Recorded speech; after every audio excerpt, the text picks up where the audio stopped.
বাংলাদেশ পাকিস্তানকে হারিয়ে ফাইনালে গেল। না, আমি কোনো এশিয়া কাপ টি-20-র কথা বলছি না, আমি বলছি সাফ আন্ডার-17 টিমটার কথা। হয়তোবা আপনি অবাক হতে পারেন, সাফ আন্ডার-17 টিমটা আবার কখন ফাইনালে গেল, কখন সেমিফাইনাল খেললো পাকিস্তানের বিপক্ষে।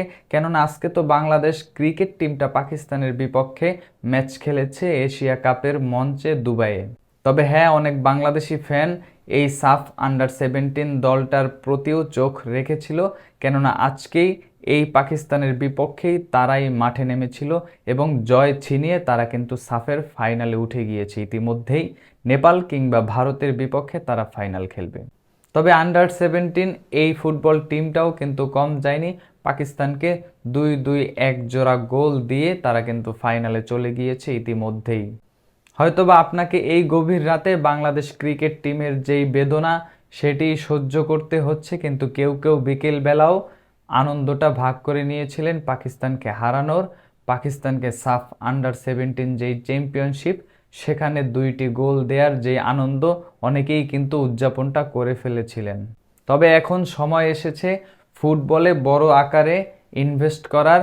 বাফুফের এখন উচিত এই বাংলাদেশ ফুটবল টিমটার প্রতি বেশি নজর দেওয়া।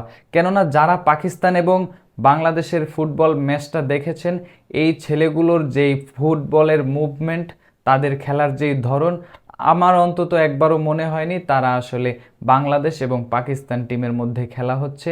হয়তোবা এই লাল জার্সি পরিহিত দলটা ইউরোপের কোনো একটি বয়সভিত্তিক ক্লাব, কিন্তু না, সেটি ছিল বাংলাদেশ এবং পাকিস্তানের মধ্যকার ম্যাচ এবং এই লাল জার্সি পরিহিত দলটাই বাংলাদেশ। নাজমুল হুদা ফয়সাল এবং অপু রহমানের যে 2টি গোল 3 মিনিট এবং 5 মিনিটে আপনাকে নিশ্চয়ই মুগ্ধ করেছে। কেননা দ্বিতীয় গোলটি 5 মিনিটে যেই গোলটি, সেটি কিন্তু ডিবক্সের বাইরে থেকে বার পোস্টের একদম কর্নার দিয়ে জালে জড়িয়েছে তিনি। এই 2টি গোল আপনাকে নিশ্চয়ই মুগ্ধ করবে যদি আপনি আসলে ইউরোপের খেলাটা ফলো করে থাকেন। তবে এই বাংলাদেশ আরও অ্যাটাক করেছে, সেক্ষেত্রে পাকিস্তানের গোলকিপারের কারণেই তারা বেঁচে গিয়েছে সে যাত্রায়। তবে যে রকমের রক সলিড ডিফেন্স, মিডফিল্ডে বল কন্ট্রোল এবং অ্যাটাকে যে রকমের মুভমেন্ট, আমার মনে হয়েছিল মাঝে মাঝে যে এমবাপ্পে হয়তোবা এই ম্যাচে বার পোস্টে অ্যাটাক নিচ্ছেন। সেক্ষেত্রে বাংলাদেশের স্ট্রাইকারদের যেই শট নেওয়ার ধরন, সেটা দেখে আমার সেটাই মনে হচ্ছিল এমবাপ্পেই হয়তোবা এই বার পোস্টে শট নিচ্ছেন। তবে এখন সময় এসেছে বাংলাদেশের ফুটবল টিমটার উপরেও অনেক নজরদারি করা, কেননা এই টিমটাতে যদি আরও ভালো ইনভেস্ট করা যায়, ফুটবল ন্যাশনাল টিম এবং বয়সভিত্তিক যেই দলগুলো রয়েছেন, বাংলাদেশের ফুটবলটা আরও সামনের দিকে এগিয়ে যাবে। কেননা আমরা কিন্তু ইতিমধ্যেই ইন্ডিয়ান যেই ন্যাশনাল ফুটবল টিম, তাদের থেকে যোজন যোজন পিছিয়ে যাচ্ছি ক্রিকেটের মতোই। সেক্ষেত্রে হামজা, সমিত, ফাহমিদুলদের আগমনে বাংলাদেশের ফুটবলের যেই নতুন হাইপটা শুরু হয়েছে, সেটা ধরে রাখার এখনই সময়, এখনই সুযোগ।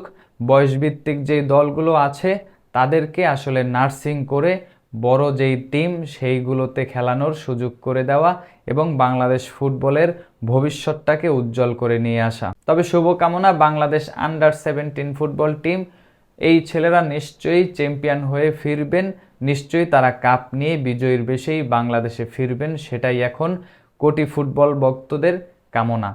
তবে আপনার কি মনে হয়, আপনি কি এই পাকিস্তান এবং বাংলাদেশের ছেলেদের ফুটবলে ইউরোপের ছোঁয়া পেয়েছিলেন কিনা?